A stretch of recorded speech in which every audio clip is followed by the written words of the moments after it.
Hey, what's up, everybody? It is Tuesday, August 8th. So we had a little bit of a pullback today, and I was expecting that. As I said yesterday, I thought yesterday's big rally was kind of a surprise. I said it was a surprise because, we're really getting into this period now of a peak in the fiscal transfers.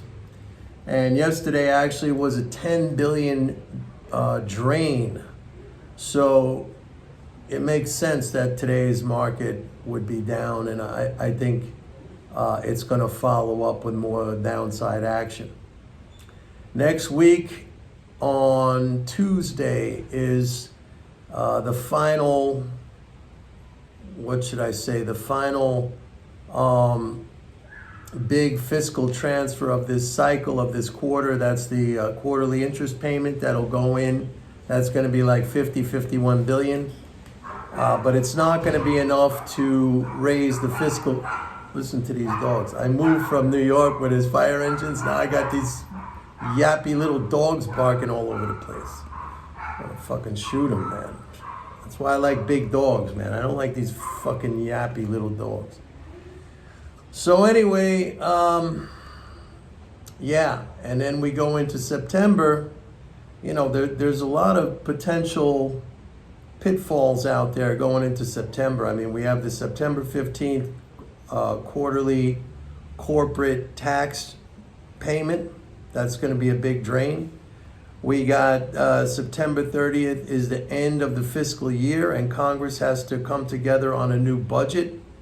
And this whole thing with the Moody's Fitch downgrade last week, which is completely idiotic, and I'm going to talk about that in a second, but that's just going to give ammunition to the Republicans in the House who want to see spending cuts.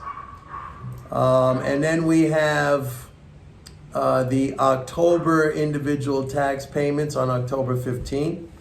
Then we start to normalize with the flows in November when we get another quarterly interest payment, but back in December we get another quarterly corporate tax payment. So that's why, seasonally, if you look at this time of year, it's usually negative for the stock market because, we got one thing after another, basically a bunch of fiscal drains.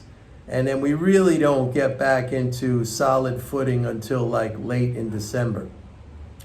So I'm just giving you kind of like the roadmap ahead. That's kind of like the big picture of what it's going to look like. Now, again, I advocate, don't be nervous, don't be scared. The flows in the big picture are still going to remain very strong. Well, we have to see what happens with the budget negotiations at the end of September, but I suspect, because I've said in the past that, there's really now five items that constitute the majority of these big flows, and that's Social Security, Medicare, Medicaid, defense spending, and now interest transfers.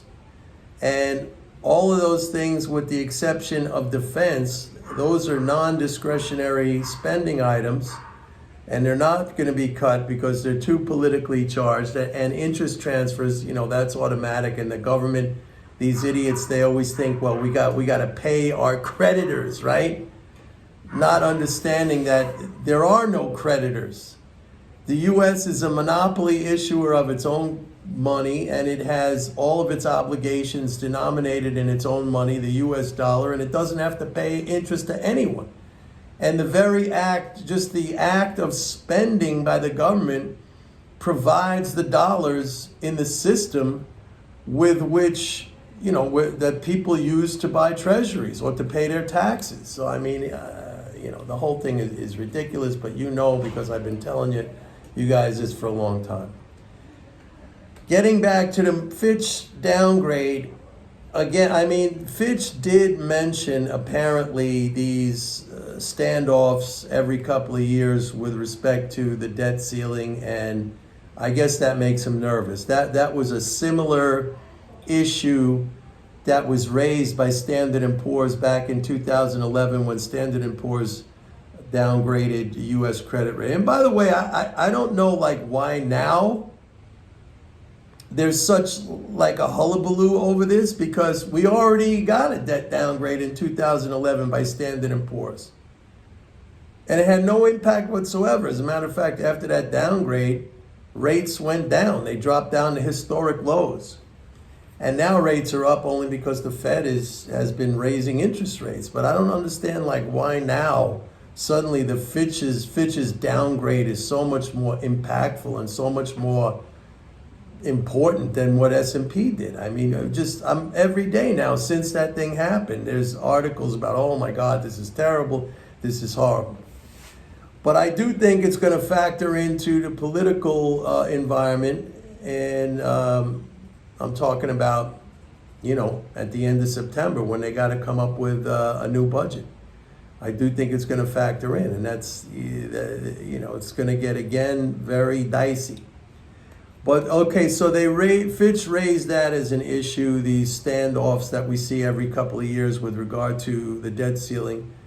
But they also talked about this ridiculous nonsense saying like tax revenue is too low compared to spending. I mean, it's just stupid, okay? First of all, tax revenue is not too low compared to spending. It was when you look at spending and taxes, you're basically talking about the budget balance. So there's a deficit, but the deficit is nowhere near where it was during the COVID pandemic when you had really, really massive stimulus programs going out regularly. And I mean, it's just a fake, ignorant story that they keep putting out there. And then they said, then there's going to be, they raised the so-called entitlements. Folks, they're not entitlements. We pay into that, okay? And those checks are never going to bounce. Social Security, those things are never going to bounce. I mean, it's absolutely ridiculous that this is still an issue. And raising taxes, I mean, again, let me just explain. You can't even pay your taxes until the government spends dollars into the economy first, because it's the only place that dollars could come from. So this idea that we need to pay taxes in order to fund the government is completely wrong. Now, I understand it feels like that. Nobody likes to pay taxes. And it feels like when we're writing those checks to the Treasury, or when you see the deductions from your paycheck, it feels like it's our money going to the government for the government to spend. But you have to understand, again, it's like if I use the swimming pool analogy, you can't take water out of the swimming pool until there's water in it first. The water has to be put in the swimming pool before you could drain anything else. The same thing with taxation. The dollars have to be put into the economy before anyone has a dollar with which to pay their taxes. So all that is, and I've used the example of the Monopoly game. You can't play Monopoly until the game distributes money to all the players. I mean, these things should be very simple to understand. The problem is it's framed, the framing of all this is wrong. The framing is misleading, because the framing kind of suggests that it's our dollars that pay for all this stuff. The framing is wrong. I mean, you have to understand that the dollars have to be put there first before anyone could pay their taxes. The dollars have to be put there first before anyone could buy government securities. That's just reality. I mean, there's no other way to look at it. There is no other way to look at it. And once you understand that, number one, it shouldn't take very long and it becomes just absolutely clear.